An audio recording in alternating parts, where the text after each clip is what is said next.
안녕하세요. 매번 읽던 사연글을 직접 작성하게 되니 신기한 기분이네요. 글을 올리는 많은 분들이 그러하듯 저도 정말 견디기 힘든 시기가 있었어요. 지금 생각해도 진짜 이건 아니다 싶은 일들의 연속이었고, 지인들은 들어도 진짜 잘 빠져나왔다는 이야기를 들을 정도였으니까요. 저는 태어날 때부터 약하게 태어났어요. 어릴 때 잔병치레도 많았고 몸도 마른 데다가 연약했죠. 원래 이렇게 약한 애들이 크면 강해진다고 하지만 저는 그대로였어요. 남편을 만난 날도 힘들어서 근처 카페에 앉아 있을 때였어요. 한여름 휘청거리는 제 모습에 조마조마한 마음으로 남편이 뒤를 쫓아온 거였어요. 그때 사준 음료수가 어찌나 맛있던지 저는 남편의 마음 씀씀이에 반해서 연애를 시작하게 됐어요. 그리고 결혼을 결심했을 때 저는 제 선택을 굳게 믿고 있었어요. 그렇지만 이때부터 시모의 간섭은 점점 시작되고 있었던 거예요. 결혼식 때 시모가 제게 한 딱 한마디가 뭐였는지 아세요? 바로 남편을 하늘처럼 모셔라였어요. 순진했던 저는 그럴 수도 있다고 생각했어요. 남편이 3대 독자라 오냐오냐 컸을 거라는 건 짐작 가능했으니까요. 시모의 남편 사랑도 일리 있는 거라고 생각했지만 이게 그렇게 큰 문제가 될 줄은 이때만 해도 몰랐거든요. 그렇게 결혼식을 치르고 신혼집은 남편이 시 외곽에 얻은 작은 평소의 아파트였어요. 두 사람이 살면서 더 큰 집으로 옮기면 될 거라고 생각하며 얻은 집이었지만 결혼 이후 남편이 지방 발령을 받는 바람에 의도치 않은 주말 부부가 되었어요. 솔직히 남편을 지방으로 보내고 싶지 않아서 퇴사 후 다른 직장을 알아보라고 이야기했어요. 제가 남편보다 더 잘 벌고 있으니 잠시 쉬면서 새로운 직장 알아보라고 말이죠. 경제적으로 크게 문제는 없을 거라고 생각했거든요. 그런데 남편은 제 말에 자존심이 상한 것 같더라고요. 그냥 지방으로 가겠다고 했어요. 저는 말릴 수 없어 그렇게 하기로 결정했어요. 서로 존중해주는 게 오래 갈 수 있는 비결이라고 생각했거든요. 그렇게 차로 왕복 4시간이 걸리는 지방에서 남편은 방을 얻고 저는 저희 신혼집에서 주말에만 남편과 함께 보내게 됐죠. 결국 남편의 일정 조율 실패와 지방 발령이 맞물려 저희 부부의 신혼여행도 결혼식 3개월 후로 밀려버렸어요. 남편은 자기 때문에 신혼여행을 가지 못하게 되어 미안한지 제게 동남아로 6박 7일 신혼여행을 예약했다고 하더라고요. 너무 기뻤던 저는 휴양지에 갈 생각으로 마음이 들떴어요. 여행을 위해 머리도 새로 하고 얇은 끝나시로 된 예쁜 해변용 원피스도 구매했어요. 선글라스며 옷을 다 준비하고 즐거운 마음으로 남편의 차에 올라타 공항으로 가는데 가는 내내 남편이 제 옷을 보며 핀잔을 주더라고요. 자기, 옷이 그게 뭐야? 왜 그렇게 얇게 입었어? 평소처럼 입고 오지 그냥. 우리 그냥 여행 아니고 신혼여행이잖아. 그리고 동남아로 가는 건데 뭐 어때? 어차피 더운 지역이고 가서 정말 즐겁게 놀 거거든? 예쁜 옷 입고 사진도 많이 찍어서 올릴 거야. 나 신혼여행 간다니까 사진 많이 찍어 오라고 그러더라고.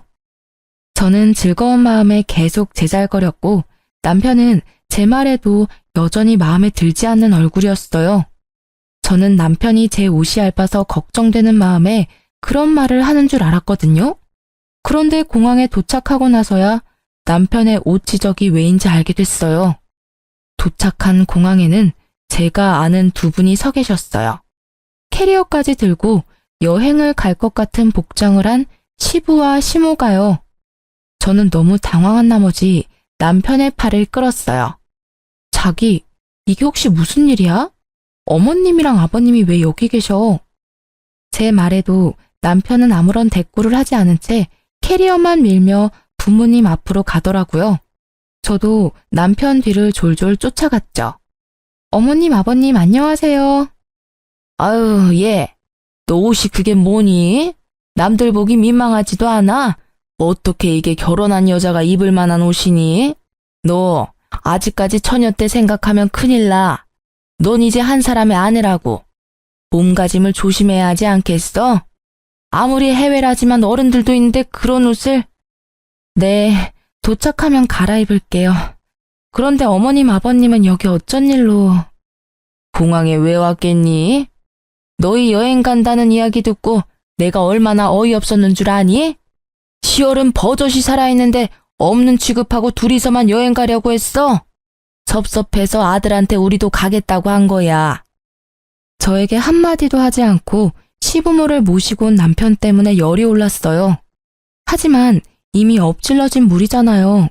제가 여기서 화를 낸들 분위기만 더 안 좋아지니 어쩔 수 없이 함께 가게 됐어요. 신혼여행을 시부모와 같이 간다는 건 정말 힘든 일이더군요. 몸도 그렇지만 마음이 더 힘들었어요. 결국 그날 호텔에 도착한 저는 남편과 둘이 된 방에서 대판 싸우게 됐어요. 당신 어떻게 신혼여행에 부모님을 모시고 올 수가 있어? 아니, 모시고 오면 이야기라도 나한테 해줬어야 하는 거잖아. 이렇게 막무가내로 행동하면 어떡해? 이야기하면 뭐가 달라지는 건데? 부모님 모시고 가자 했으면 네가 안 간다고 성질이나 부렸겠지. 나도 다 생각해서 이야기 안 한 거야. 그게 생각을 하고서 한 행동이라고? 신혼여행에 와이프한테 아무 말 없이 시부모님 모시고 온 게? 무슨 생각을 어떻게 하면 이렇게 신혼여행을 엉망으로 만들 수 있어? 그래서 부모님 여행비는 내가 다 부담하잖아. 대체 뭐가 그렇게 싫은 건데? 결혼하면 시댁에 잘하겠다고 한 건 다 가식이었어. 다른 방법으로도 잘할 기회 많아. 그리고 돈이 문제가 아니잖아. 신혼여행이 효도여행이 된 게 문제지. 나는 당신이랑 둘만의 시간을 보내고 싶어서 여행 온 거야. 근데 오늘 여행은 시부모님 뒤나 쫓아다니는 짐꾼의 통장 역할 뿐이잖아. 당신이랑 나 스냅 촬영도 남아있는데 그건 어쩔 건데? 단 한 번의 신혼여행을 이렇게 망친 내 기분은 조금도 생각해주지 않잖아. 엄마가 서운해하는 걸 어쩌라고. 그 자리에서 오지 마라고 할 수도 없었어. 가는 김에 부모님 모시고 가서 효도할 수도 있지. 당신이 효도하는 걸 뭐라고 하는 게 아니라고. 그 효도가 나한테 피해를 주니까 하는 말이지. 그리고 그 이상으로 나쁜 건 당신이 나한테 아무 말 하지 않았던 거야. 결국 그렇게 첫날부터 싸운 우리들의 신혼여행은 엉망진창이 됐어요. 누구보다 빛나야 할 새 신부인 저는 여행 내내 시모와 시부의 눈치를 보며 이것저것 챙기기 바빴어요. 게다가 커플 마사지는 시부모에게 양보해야 했고 뷰 좋은 맛집에서도 저는 계속되는 눈칫밥에 먹은 걸 전부 체하는 바람에 호텔에 먼저 일찍 돌아왔어요. 마치 시부모가 주인공인 리와인드 신혼여행에 들러리로 따라온 기분을 느끼고 말았죠. 말 그대로 가장 행복할 6박 7일은 지옥 그 자체였습니다. 그리고 그 7일 동안 저는 남편에게 어떻게 이 부담을 돌려줄 수 있을까 고민했어요. 그리고 좋은 생각이 떠올라 남편 몰래 엄마에게 전화를 걸었죠. 여보세요? 응, 엄마, 나야. 깨볶을 시간도 없을 텐데 무슨 전화야. 무슨 일이 있어? 별일은 있지. 다음 주 주말에 엄마랑 아빠 우리 신혼집 집들이 하러 와. 아침에 9시쯤 와서 같이 여행 가자, 당일치기로. 어때? 우리야 좋지. 근데 그럼 그날 아침 9시까지 와? 저는 거절의 내색을 비추려는 엄마의 말을 뚝 끊고 초대를 완료했어요. 그리고 신혼여행에서 돌아온 후 처음으로 맞이하는 주말이 됐죠. 남편은 금요일 저녁에 와서 아침 9시가 넘도록 자고 있었어요. 저는 부모님이 올 시간에 맞춰서 일부러 준비 다 하고 화장실에 들어가 있었죠. 그리고 벨이 울렸어요. 저는 태연하게 남편한테 소리쳤어요. 나 화장실인데 자기가 나가봐. 저는 화장실 문을 살짝 열고 남편 행동을 살폈어요. 남편은 귀찮은지 부스럭거리며 일어나서 인터폰을 확인하더니 깜짝 놀라 옷방으로 뛰어가 옷부터 입더라고요. 저는 그제야 아무렇지도 않은 표정으로 화장실 밖으로 나왔어요. 여보, 장모님 오셨어. 응, 알아. 엄마한테 집들이 겸 오시라고 했어. 오늘 두 분 모시고 당일치기 여행이라도 다녀오려고. 물론 당신도 같이 갈 거지? 뭐? 그걸 왜 이제 이야기해? 이야기하면 뭐가 달라져? 당신이 소중한 휴일 사라졌다고 성질낼까봐 말 안 했지. 나도 생각을 하고 말 안 한 거야. 생각? 자다가 처갓집 식구 맞이하는 내 기분은 생각도 안 해? 그런 당신은 내 기분 생각해서 신혼여행 때 말도 안 하고 시부모님 모시고 왔어? 이상하네. 당신은 기분 나빠하지 않을 줄 알았는데. 좋아하잖아, 서프라이즈. 아, 너 일부러 나 당하라고 지금 이런 거지? 그럴 필요가 어딨어? 당신도 결혼하면 우리 집에 잘하겠다며. 어때? 깜짝 여행 기분 좋지? 제 말에 남편은 답을 하지 못하더라고요. 당신이 나한테 한 짓이 이런 거야. 그러니까 다음부터는 꼭 나한테 이야기를 해줘. 알았지? 결국 그날은 준비도 덜 된 남편을 데리고 여기저기 끌고 다니며 여행을 다녀왔어요. 이 일 뒤로 남편은 행사가 있을 때마다 저한테 꼬박꼬박 이야기해줬어요. 그렇지만 시모가 보여준 그 진상인 모습은 여전히 제 기억 속에 자리 잡았죠. 결혼 전에는 그렇게 점잖게 보이던 분들이 결혼 후 달라진 모습에 마음도 불편했죠. 그 이후로도 시모와 저의 사이는 그리 좋지 않았어요. 그렇게 결혼 생활은 그럭저럭, 시모와의 관계는 위태위태하게 4년이라는 시간이 흘렀어요.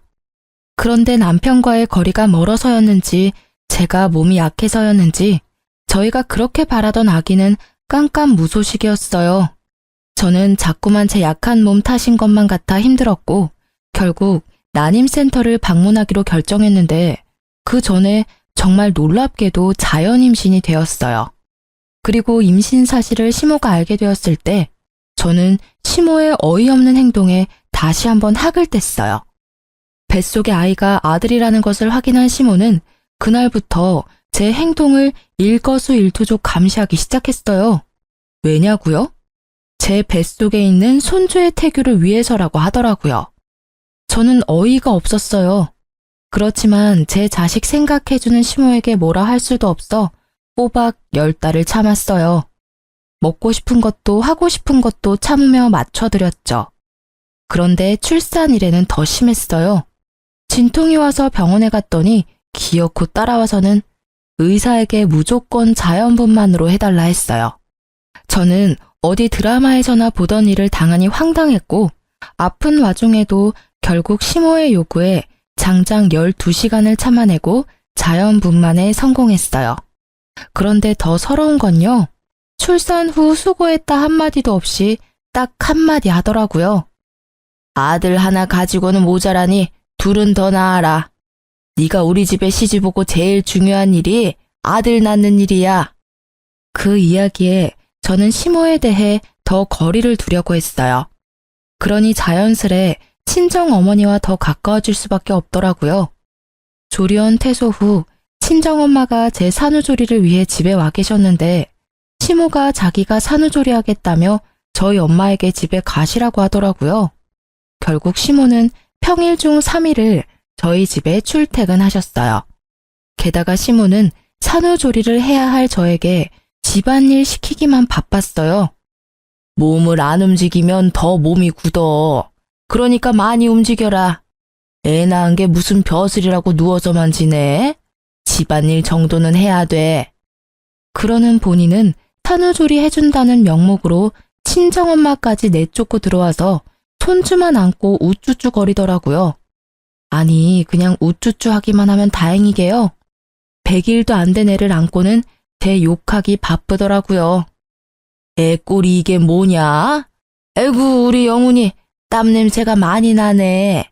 네 엄마가 이런 것도 안 시켜줘? 너무하네. 그치? 엄마 정말 나쁜 엄마다. 그치? 이 할미가 다 해줄 테니까 조금만 참아라. 네 엄마는 뭐 할 줄 아는 게 없어요. 회사만 좋은 데 다니면 뭐하니? 애도 못 보고 집안일도 못하는 반쪽짜리 엄만데. 그치? 이런 식으로요. 저는 시모가 아이에게 들려주는 제 욕에 스트레스를 받아 쉴 때도 편하게 쉬지를 못했어요. 그리고 제가 이혼을 결심한 그날도 시모의 강요로 나오지도 않는 젖을 아이에게 물려주고 있었어요. 남편은 전날 친구들과 모임하고 늦게 들어와 주말 아침 9시가 넘었는데도 자빠져 자고 있더라고요. 저는 아침부터 서러운 마음에 애한테 수유를 하며 울었어요. 몸도 아직 안 풀려 아픈데 애를 안고 집안일까지 해야 하는 제 처지가 정말 억울했거든요. 그런데 시모가 주말인 이날 집에 왔더라고요. 익숙하게 현관 비번을 누르고 들어온 시모는 울고 있던 저와 결국 눈이 딱 마주쳤어요. 그러더니 급하게 뛰어와 제 품에서 젖을 먹고 있던 애를 확 뺏어가더라고요. 너 어떻게 애를 안고 울 수가 있어? 어? 우리 손주한테 나쁜 영향이라도 미치면 네가 책임질 거야? 웃겨서 정말. 아이고, 우리 영훈이 놀랐어요. 젖 잘 먹다가 못 먹은 애는 울고 시모는 멍한 저를 째려보며 소리치더라고요. 넌 뭘 했다고 아침부터 눈물바람이야? 누가 보면 내가 대단한 시집살이라도 시킨 줄 알겠어. 우리 때였으면 너 지금 당장이라도 소박 맞고 친정에 돌아가야 했어. 알아? 그런 게 아니라 몸이 너무 안 좋아서 그랬어요. 그리고 젖 잘 먹는 애를 뺏어가시면 어떡해요? 몸이 아파? 그런 것도 못 참으면 어떻게 엄마 노릇을 할 수 있어? 애 보면서 참고 또 참아야지. 어딜 애 앞에서 눈물이나 질질 흘려? 너 이럴 거면 내가 우리 영훈이 데려가서 키울 테니까 넌 모유나 짜놔. 애 보기 싫어서 쉬하는 거 보니 내 어이가 없어서 저런 것도 며느리라고 보고 있어야 하니 내 속에서 열불이 다 나네. 어머니, 말씀이 좀 너무하시네요. 애 때문에 온 거 아니에요. 남편이 있어도 독박 육아해야 하는 게 힘들고 어머니가 매번 산후조리 해준다고 오셔서는 저한테 일 다 시키셔서 몸이 힘들어서 온 거예요. 산후조리라는 말이 무슨 의미인지는 아세요? 그냥 이러실 거면 저희 친정 어머니한테 부탁할게요. 네가 뭐가 힘들어? 내가 모를 줄 알아? 너 주말에는 우리 아들한테 일 다 시켜 먹는다며. 애 기저귀 갈고 밥도 하게 하고. 걔가 그냥 아들이니? 3대 독자야, 3대 독자. 나도 손에 물 하나 묻힌 적 없이 귀하게 키운 아들인데 네가 뭔데 내 아들을 그렇게 힘들게 해? 이럴 줄 알았으면 나 너랑 우리 아들 결혼 안 시켰어. 네 시부가 지방 가 있었으면 나는 이틀에 한 번씩 반찬 가지고 가서 밥 해놓고 왔을 거야. 그런 것도 못하는 애가 어디서 힘들다고 투정이야? 우리 아들 불쌍해서 어떡하니? 이렇게 아는 거 없고 눈치 없는 곰 같은 마누라 얻어가지고는 일하면서 밥도 제때 못 얻어먹고 일만 하고. 주말 남편이 해야 할 일을 시모가 전부 알고 있는 걸 보니 남편이 또 시모에게 시시콜콜 다 이야기한 것 같더라고요. 자기가 돈을 버는데 육아와 집안일까지 시킨다며 짜증이 나서 시모에게 하소연한 것 같았어요. 제대로 된 육아는 한 번도 해본 적이 없으면서 결국 제가 한마디 하려는데 남편이 깼더라고요. 일어나서 밖에 나온 남편이 저를 보고 딱 한마디 하더라고요. 너 또 뭐 잘못했어? 그 이야기를 듣자마자 저는 이 현장에 내 편은 없고 남의 편만 있다는 걸 깨달았어요. 그리고 이 순간 저는 이 남자와 함께 살 수 없을 것 같다는 생각이 들었어요. 이혼을 결심하고 저는 참지 않기로 했어요. 하고 싶은 말을 해야 저도 속이 조금이나마 풀리지 않겠어요? 당신, 내가 뭐 잘못했다고 말하는데 나 아침에 애 젖 주면서 운 죄밖에 없어. 당신 어머님이 모유를 1년은 먹여야 된다고 강경하게 말씀하셔서 유두균열이 심해서 피부 다 갈라지는데도 애 젖 먹이다가 서러워서 울었어. 근데 그걸 보고 네가 뭐 한 게 있다고 우냐고 하시네? 이 집안에 내 몸 아픈 거 신경 써주는 사람이 하나라도 있어? 산후조리 해야 하는 시기에 시어머니 말 한마디에 집 대청소 해야 하는 내가 불쌍하지도 않니? 그리고 일하면서 애 보기 싫으면 당신이 휴직하고 애 봐. 돈은 내가 일해서 벌면 되잖아. 당신보다 더 많이 벌기도 하고. 너 지금 나 무시해? 너 돈 많이 번다고 유세 떠는 거냐고. 그럴 리가 있겠어? 난 단지 너만 힘들다고 생각하는 것 같아서 공평하게 기회를 주려는 것뿐이야. 나도 일하면서 주말에는 애 볼게. 너는 집에서 애 보고 집안일만 해. 어차피 경제적으로는 그게 더 이득인 거 당신은 잘 알잖아. 휴직은 안 할 거야. 애 보는 게 너무 힘들다고. 울면 어떻게 해야 할지 모르겠고 울음소리에 노이로제 걸릴 것 같다고. 그리고 애는 엄마가 봐야 하는 거 아니야? 왜 자꾸 밖에서 일하는 남편한테 시키는 건데? 애 보는 게 그렇게 힘들어? 나는 그 애 울음소리 매일 들어. 그리고 그 애 업고 집안일까지 완벽하게 해야 하고 일주일에 3일 꼬박 시어머니 오시면 시어머니 하는 말까지 들어야 하지. 그럼 내 상황은 미칠 것 같거든? 그리고 나 복귀해도 그 말 그대로 할 수 있어? 복귀하면 당신도 나도 똑같이, 아니, 내가 더 많이 벌어. 그러면 네가 육아 더 할 수 있겠어? 아니겠지. 지금도 이렇게 애 보기 싫어서 난린데. 주말에는 나도 쉬고 싶다고. 당신이 복귀해도 나는 지금보다 더 잘 볼 순 없어. 그러면 우리 엄마한테 맡기고. 어머님? 애 안고 내 욕하면서 오냐 오냐 하시는 어머님? 그렇게 큰 애가 내 말을 잘 듣기나 하겠어? 매번 듣는 게 엄마 욕이잖아. 그게 교육상 좋아? 난 절대로 어머님한테는 애 못 맡겨. 그리고 어머님, 애 낳고 100일도 안 된 며느리 이런 식으로 혹사시킬 거면 그냥 친정에서 조리할게요. 그것까지 막으시면 진짜 너무하신 거 아시죠? 그리고 어머님이 애 수유하실 거 아니면 애는 주시죠? 저더러 그렇게 모유주라고 성하셨는데 애 데리고 가서 분유는 잘 주실 수 있겠어요? 저는 아기를 시모에게서 다시 뺏어와 아기띠에 채워서 아기와 제 짐을 다 챙겼어요. 그리고 시모와 남편이 뭐라고 짓거리든지 다 무시하고 밖으로 나와 택시부터 타고 친정으로 돌아갔어요. 그 집에 있다간 내 머리가 돌아버릴 것 같았거든요. 그리고 그 다음날 남편이 제게 전화를 하더군요. 나 이제 내려갈 거야. 엄마도 이제 본가 가셨으니까 당신도 빨리 시위 그만하고 집에 들어와. 시위? 누가 시위한대? 걱정하지 않아도 돌아가지 않을 거야. 그냥 애도 나도 없는 그 쾌적한 환경에서 열심히 잠이나 쳐 자. 그리고 다음 주 중으로 이혼 서류 받을 준비나 하시고. 그렇게 말하고 전화를 끊은 저는 양육권과 친권을 가져오기 위해 육아휴직을 종료하고 일에 복귀하기로 했어요. 물론 혼자서 할 수 있는 일은 아니고 친정 부모님의 힘을 빌려야 했죠. 그리고 그날 저녁 시모가 저희 친정집에 찾아왔더라고요. 우리 며느리 여기 있죠? 너 빨리 애 데리고 집에 돌아와. 너 때문에 우리 아들 또 주말에 한 끼도 못 먹고 지방 내려갔어. 그래서요? 제가 왜 돌아가야 하죠? 전 이미 남편한테 이야기했어요. 이혼하자고요. 어머님이야말로 여기 와서 이러지 마시고 집에 돌아가세요. 너 말 다 했니?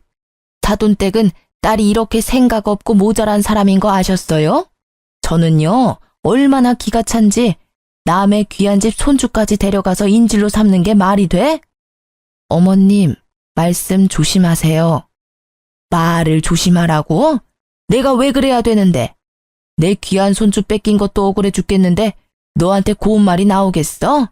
그래, 차라리 잘 됐다. 이혼하고 소송하면 우리 집으로 우리 영훈이 데리고 올 거야. 어디 4대 독자를 데려가려고? 너 산후조리 운운하더니 일부러 애 데리고 가려고 쇼한 거 아니니? 그게 아니고서야 지금은 어떻게 이렇게 멀쩡해? 그거야 친정 어머니가 다 해주시고 저는 온전히 쉬기만 하니 당연히 몸이 좋아지죠. 어머님은 산후조리 하러 오셔놓고는 일 시키기만 바쁘셨잖아요. 그리고 저희 부모님은 상식적인 분이시라 어머님의 그런 구식 시집살이는 이해 못 하시거든요. 그러니까 동의를 구하듯이 제 욕은 하지 말아주세요. 그리고 한마디만 더 붙이자면 지금 하시는 말들은 저희 집 홈캠에 다 저장되고 있어요. 그리고 저희 신혼집에서 하신 말들도 다 홈캠에 저장되어 있고요. 그러니까 말을 아끼세요. 지금까지 모은 것들만 해도 이혼 사유는 충분하니까요. 제 말에 시모는 입을 꾹 닫아버리더라고요. 시모가 오기 전 이혼 전문가를 만나 상담했었거든요. 부부 갈등이 너무 심해서 정신적 충격이 크면 남편에게 청구하는 이혼 소송과는 별도로 시모에게도 위자료 청구를 할 수 있대요. 물론 증거나 정황이 정확해야 한다고 했고 저는 워낙 증거가 차고 넘쳐서 가능할 것 같다고 하더군요. 시모가 아이를 뺏기지 않으려 했지만 경제적 능력, 남편의 육아 소홀, 시모의 교육이 아이에게 좋지 못한 점 등이 복합적으로 작용해 이혼 소송은 무사히 제게 유리하게 진행됐어요. 제가 원하던 친권과 양육권도 가져왔어요.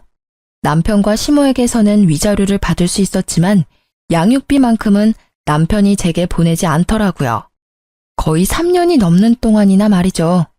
그렇지만 저는 그에 대해 따로 생각이 있었기에 주지 않으면 주지 않은 대로 그냥 놔뒀어요.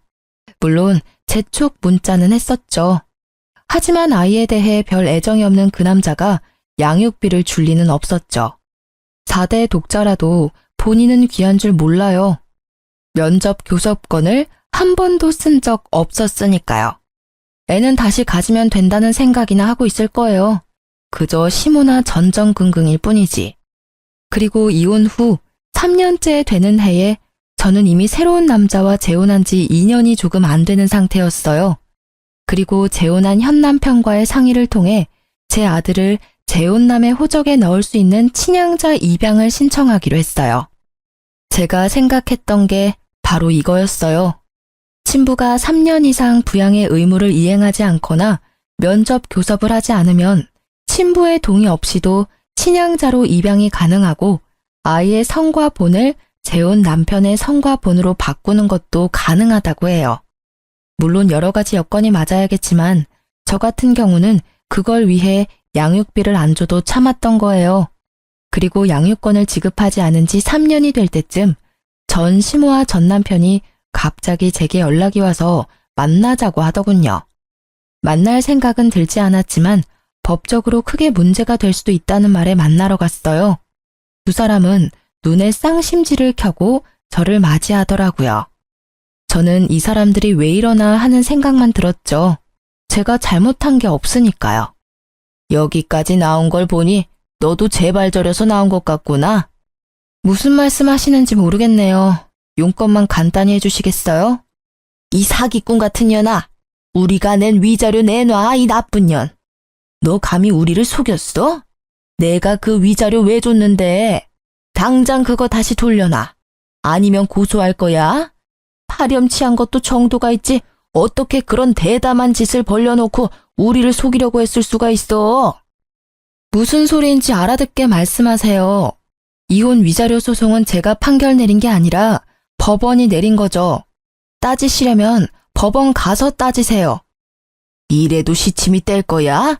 정말 치가 떨려서 네가 진짜 못된 년이라는 건 이미 알고 있었지만 이렇게 대담하게 우리를 속일 줄이야.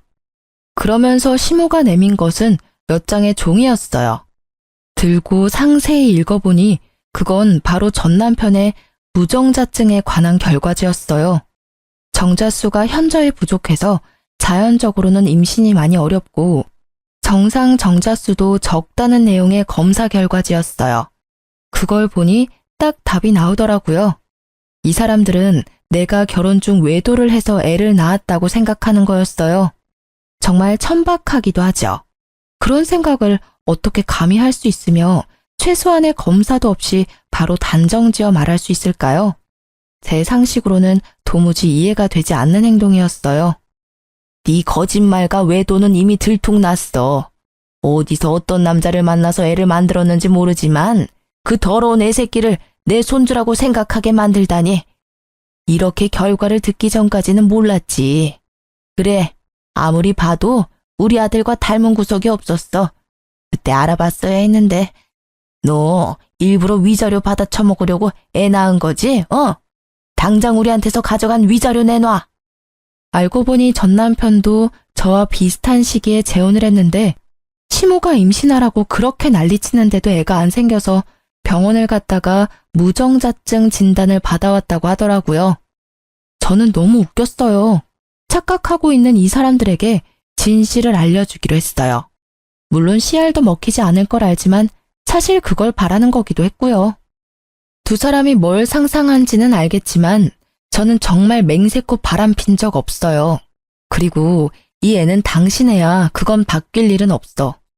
당신도 알잖아. 내가 얼마나 가정에 충실했는지. 거짓말하지 마. 이게 또 어디서 사람을 속이려 들어? 내 자식도 아닌 애 때문에 위자료를 얼마나 줬는지 알기나 해?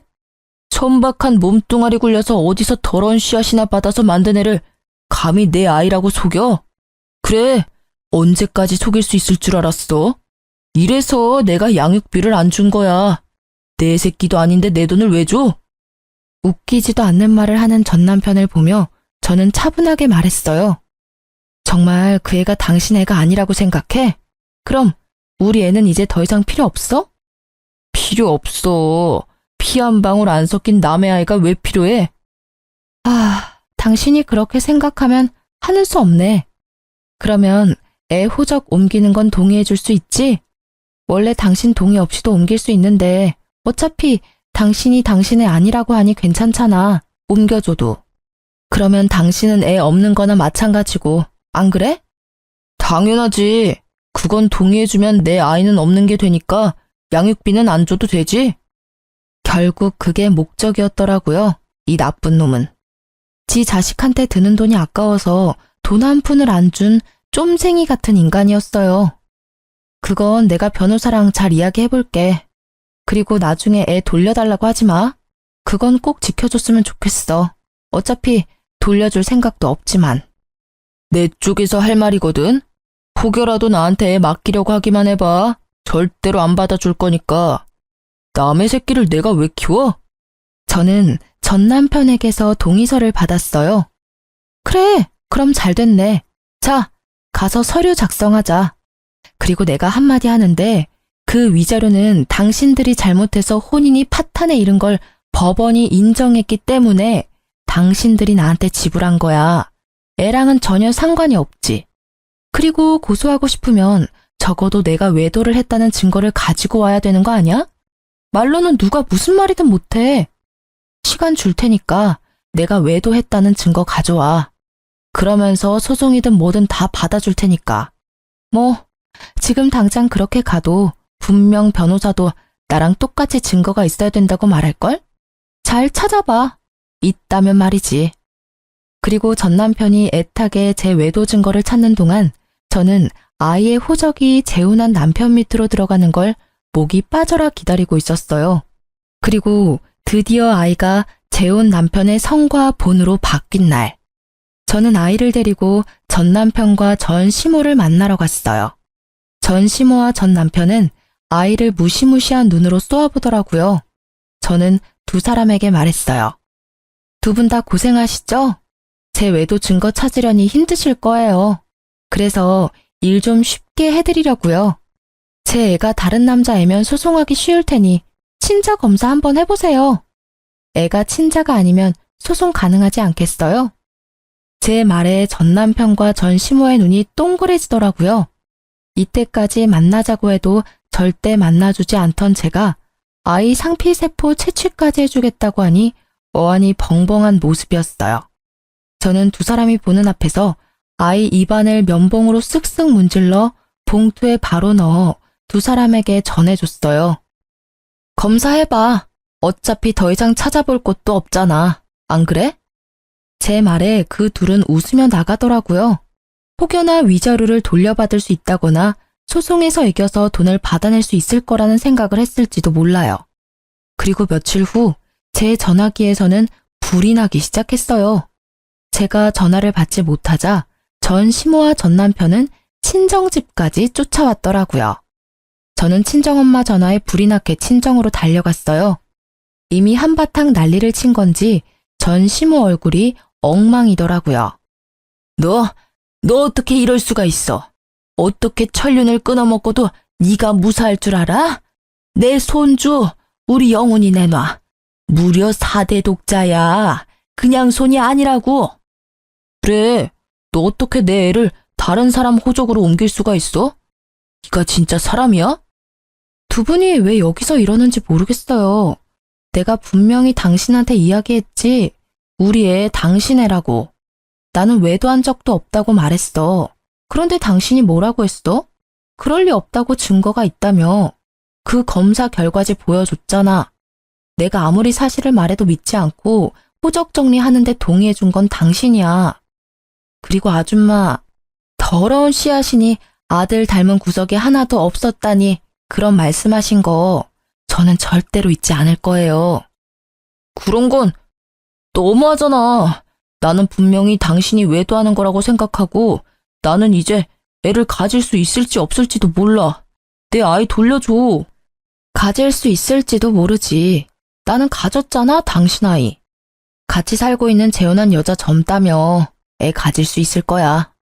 시험관을 벌써 몇 번이나 시도하고 있는데 안 생긴다고.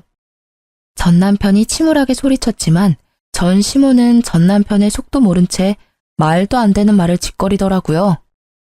정자수가 없다고 해도 얘는 애를 가졌잖니.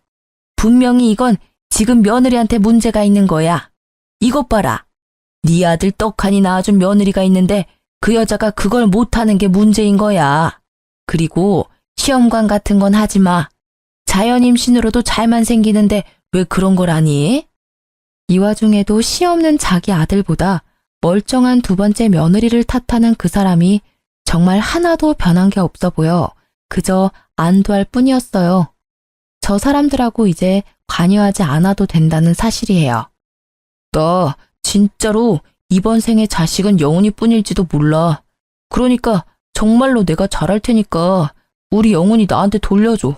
실제로 내 유전자를 타고난 내 아들이잖아. 생물학적 친부. 그래, 당신 애지. 근데 어쩌지? 지금은 법적으로 다른 사람 애거든. 난 지금 이 상황이 웃긴 게 내가 네 애라고 할 때는 아니라고 우기더니 제 손으로 애 호적 파주더니 이제 와서 왜 후회하는 거야? 나한테 위자료 내놔라 어쩌라 하기 전에 친자 검사부터 해보지 그랬어? 어쨌든 이제 남의 애니까 신경 꺼. 그리고 이렇게 와서 난리쳐도 이제 정말 남이니까 우리 친정에 이렇게 찾아오지도 마. 제 말에 입이 10개라도 할 말이 없었던 시모와 전 남편은 쫓겨났죠.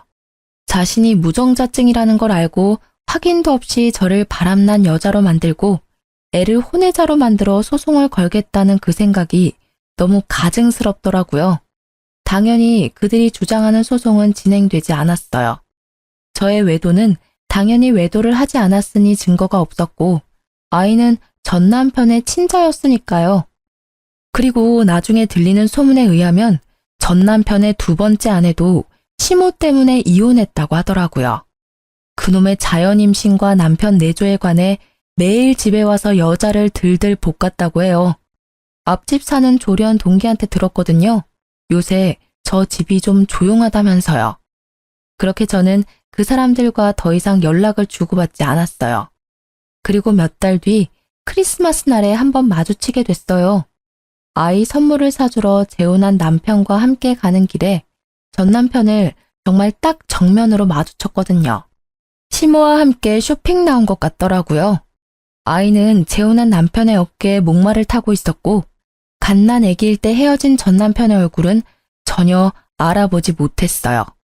시모는 아이를 보더니 저를 아주 잡아먹을 듯이 노려봤어요. 내 손주 데려다가 남의 호적에 올린 천하의 몹쓸년. 분하고 원통해서 내가 못 살지. 내 새끼 남의 손에 키워야 하는 이 억울한 심정을 누가 알 거야? 저는 그 말을 재혼한 남편과 아들이 들을까봐 먼저 백화점으로 보냈어요.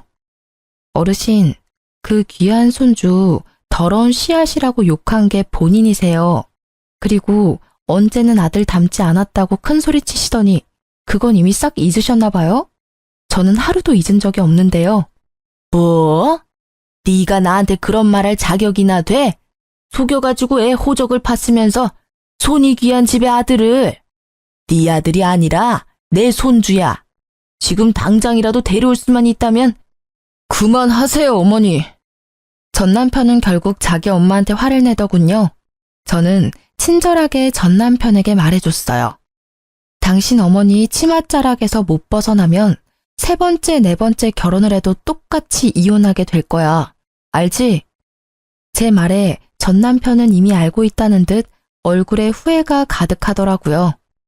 뭔가 반성한 게 하나쯤은 있구나 싶었는데 마침 백화점 안으로 들어가지 않고 입구에서 저에게 손을 흔드는 아이의 모습을 무척 애틋하게 쳐다보더라고요. 그런데 그 광경이 너무 웃겼어요.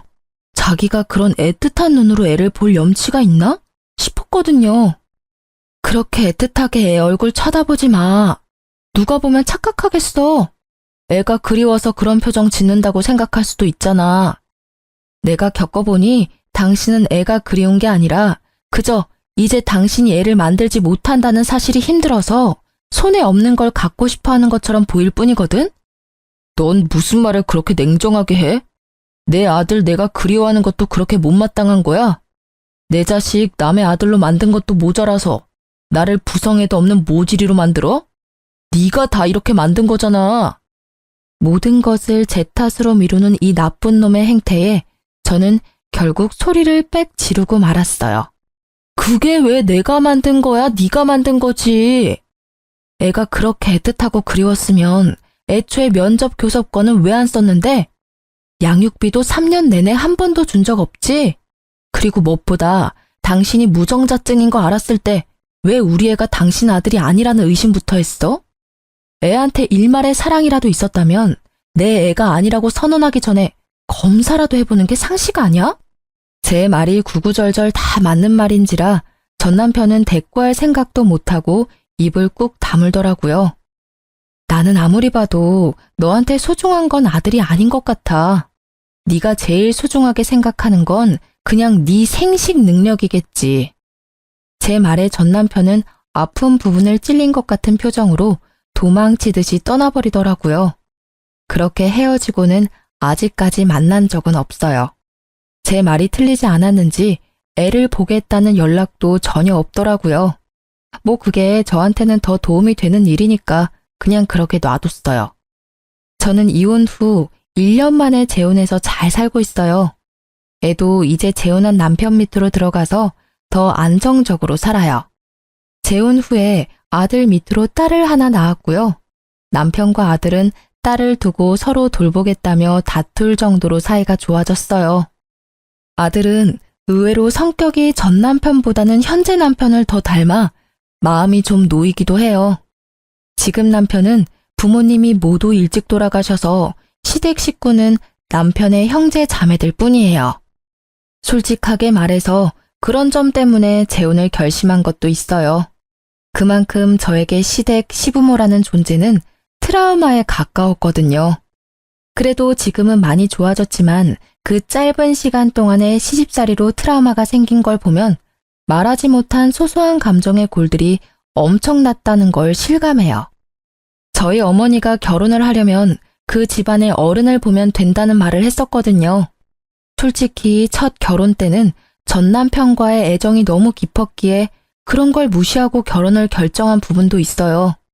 이혼을 할 때가 되어서야 어머니가 한 그 말이 떠오르더라고요. 만약 그때로 되돌아간다면 절대로 그 결혼을 하지 않았을 거예요. 작성하다 보니 엄청 긴 글이 되었네요. 저도 글을 쓰면서 다시 그때의 일들을 되돌려봤는데 진짜 빨리 빠져나온 게 다행이라는 생각이 드네요. 결혼은 가족 간의 결합이라고 하잖아요. 남편과 아무리 잘 맞아도 시댁과 맞지 않으면 그건 그거대로 힘든 결혼 생활이 될 수밖에 없어요. 제가 겪은 일련의 일들이 저처럼 고민하고 힘들어하는 분들에게 좋은 위로의 글이 되었으면 좋겠네요. 다들 힘내시고 글 읽어주셔서 감사해요.